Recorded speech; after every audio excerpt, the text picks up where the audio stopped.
Hello दोस्तों, एक ही story में आपका स्वागत है।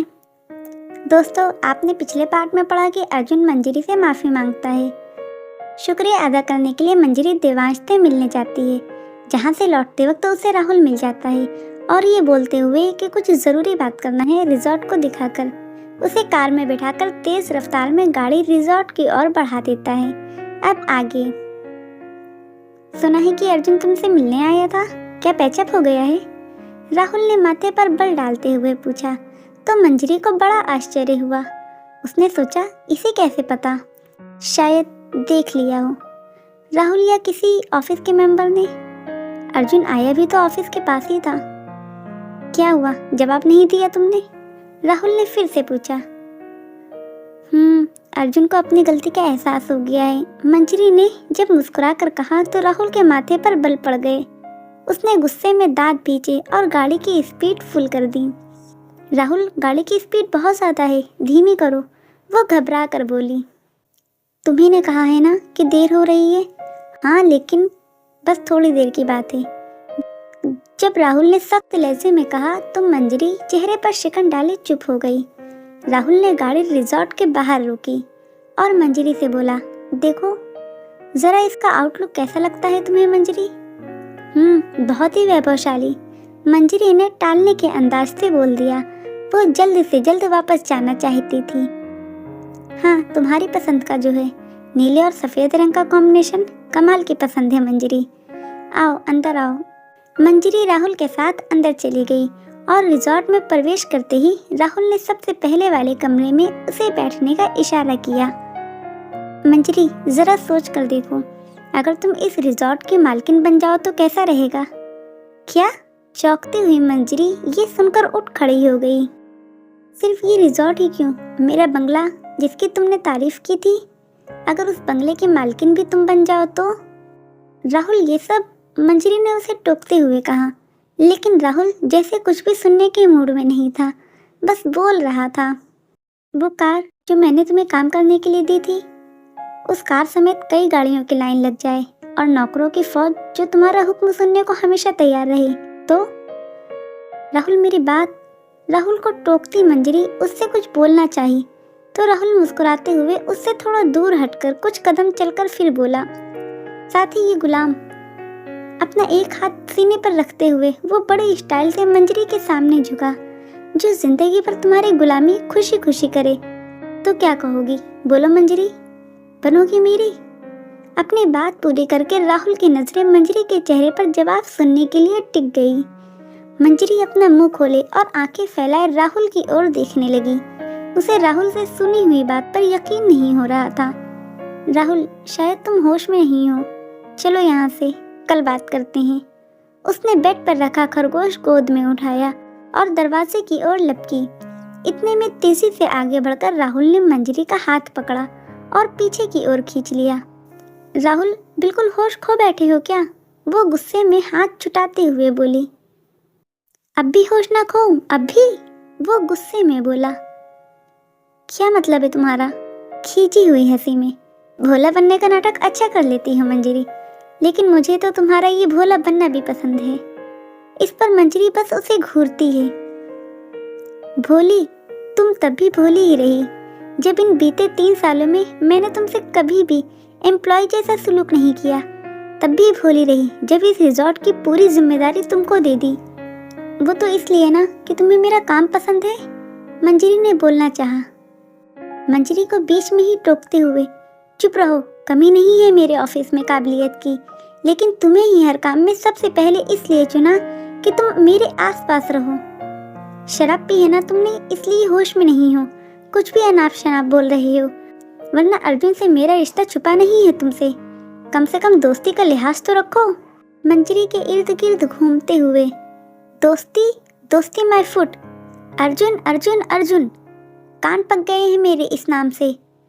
वो भिखमंगा क्या दे सकता है तुम्हें? बोलो मंजरी। अरे दे तो तब पाएगा ना जब उसके पास कुछ हो। मंजरी ने गुस्से में कहा, बस करो, मुझे लगा तो तुम अच्छे इंसान हो। तुम में अच्छा दोस्त देखने लगी थी मैं, और तुम? बहुत हुआ, अब मैं अर्जुन के खिलाफ एक शब्द नहीं सुनूंगी। अपना चेहरा ऊपर उठाकर आंख बंद करके फिर अर्जुन भीख मांग रहा है, वो सुना? हाथ में कटोरा लेकर दरवाजे दरवाजे जा रहा है, लेकिन उसे कोई भीख देने तक को तैयार नहीं। वो तुम पर भरोसा तक नहीं करता मंजरी। मुझे देखो, मैं तुम्हारी एक मुस्कान पर अपना सब कुछ दांव पर लगा सकता हूँ। वो अर्जुन क्या कर सकता है? अरे किया ही क्या है उसने आज तक तुम्हारे लिए? मैं अर्जुन से प्यार करती हूँ और अच्छी तरह जानती हूँ अर्जुन कितना प्यार करता है मुझसे। मुझे तुमसे कुछ जानने की जरूरत नहीं है, समझे? और मैं 2 सालों से तुम पर मरता आ रहा हूँ, ये नहीं दिख रहा तुम्हें?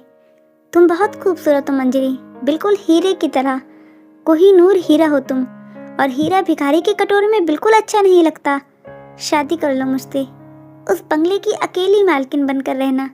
तुम कहोगी तो अपनी माँ उस बुढ़िया को भी यहाँ से कहीं दूर भेज दूंगा, ताकि तुम्हारे आराम में कोई खलल ना हो। गुस्से में मंजरी तड़ाक की आवाज के साथ झन्नाटेदार तमाचा राहुल के गाल पर जड़ दी और बोली, तुम्हें किसी भी रिश्ते का लिहाज नहीं रहा? मैं तुमसे शादी कभी नहीं करूंगी, कभी नहीं। इतना बोलकर वो दरवाजे की ओर तेजी से भागी।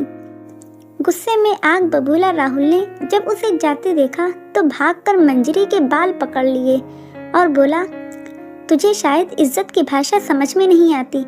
बहुत इन्वेस्टमेंट किया मैंने तुझ पे और बहुत इंतजार भी किया। आज फैसला होकर ही रहेगा मंजरी, वो भी मेरे फेवर में।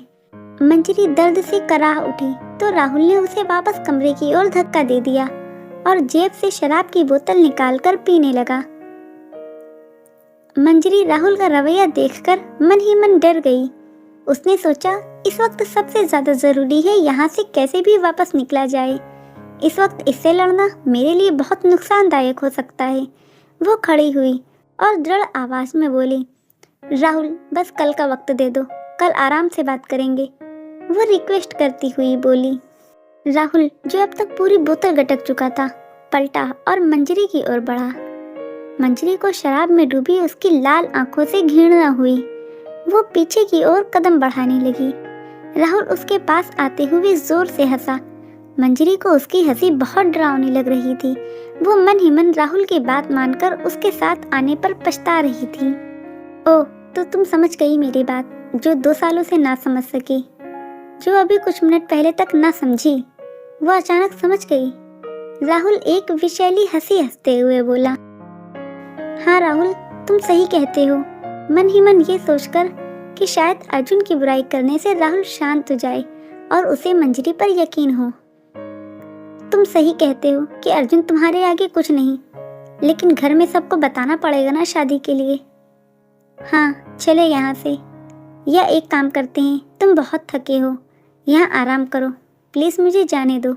ये कहते हुए उसने धीरे से अपने कदम बाहर की ओर बढ़ाने शुरू किए और राहुल ने जब उसे जाते देखा तो गुस्से में मंजरी के बाल पकड़कर खींचा और उसके गाल पर एक चाटा मारने के साथ ही बोला, सारी दुनिया चलाता घुमाता हूँ मैं, और तू मुझे चलाएगी? राहुल जोर से बाल खींचता है मंजरी के, जिससे मंजरी रोने लगती है। बहुत कर ली मिन्नतें मैंने, अब सीधे फैसला अपने पक्ष में करूँगा। मैं इतना मजबूर कर दूंगा तुझे कि मुझसे शादी के अलावा कोई और उपाय ही बचेगा नहीं तेरे पास। इतना बोलने के बाद उसने मंजरी को दोनों हाथों से पकड़ा और जोर से बेड पर फेंक दिया। देबू, मंजरी डर कर जोर से चीखी। फिर राहुल मंजरी की ओर जैसे ही झपटा, मंजरी बेड के दूसरी तरफ से फुर्ती से नीचे उतर गई। वो डर से कांप रही थी। अगले ही पल बेड के ऊपर सीलिंग पर लगा एक छोटा सा फानूस चिरक चिरक करके आवाज करते हुए ठीक राहुल के ऊपर गिरा। राहुल बहुत फुर्ती से उस जगह से बेड पर ही सरक गया, जिससे बाल बाल बच गया। फिर भी कांच के कुछ किरचे उसके चुभ गई। वो बेड से नीचे उतर मंजरी की ओर लपका तो मंजरी राहुल से बचती हुई कमरे से भागी और लॉबी तक आ गई। राहुल उसके पीछे पीछे आया और फिर अगले ही पल छटाक छटाक छटाक की आवाज करते हुए रिजॉर्ट में लगे सारे शीशे एक एक करके टूटने लगे। राहुल भौचक्का सा अपना सिर घुमाते हुए बस देखता जा रहा था। फिर एक धम्म की जोरदार आवाज हुई और राहुल लॉबी का मेन गेट खोलकर बाहर दौड़ा। उसकी कार की छत पूरी तरह अंदर तक टूटकर धंस गई थी। मंजरी भी सब भूल भाल कर आंखें खोले भौचक सी सब देख रही थी। डर से राहुल चीखा, ये साला क्या हो रहा है? वो वापस अंदर लॉबी की ओर पलटा तो उसकी आंखें फैल गई। लॉबी में लगा झूमर बुरी तरह एक तेज झूले की तरह हिल रहा था। राहुल कुछ करता या सोचता, इससे पहले ही वो झूमर लहराता हुआ उसके ऊपर गिरा।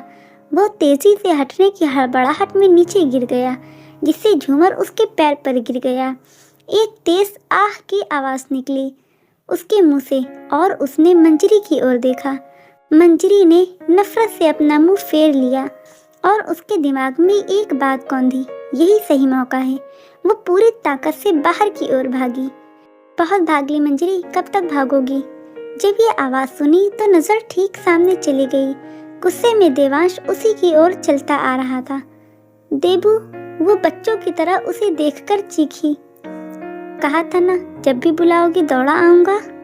देवांश उसके पास आकर बोला तो मंजरी को बहुत हिम्मत महसूस हुई। वो रोते हुए बोली, देबू वो राहुल। देवांश ने उसे हाथ दिखाकर इशारे से रोका और अंदर जाते हुए बोला, आओ पिक्चर दिखाता हूँ। पिक्चर? मंजरी ने दोहराया और देवांश के पीछे पीछे चल दी। दोस्तों, इसके आगे की कहानी देखने के लिए नेक्स्ट चैप्टर का इंतज़ार करें। और अगर आपको ये कहानी अच्छी लगी हो तो इस वीडियो को लाइक, शेयर और सब्सक्राइब ज़रूर करें।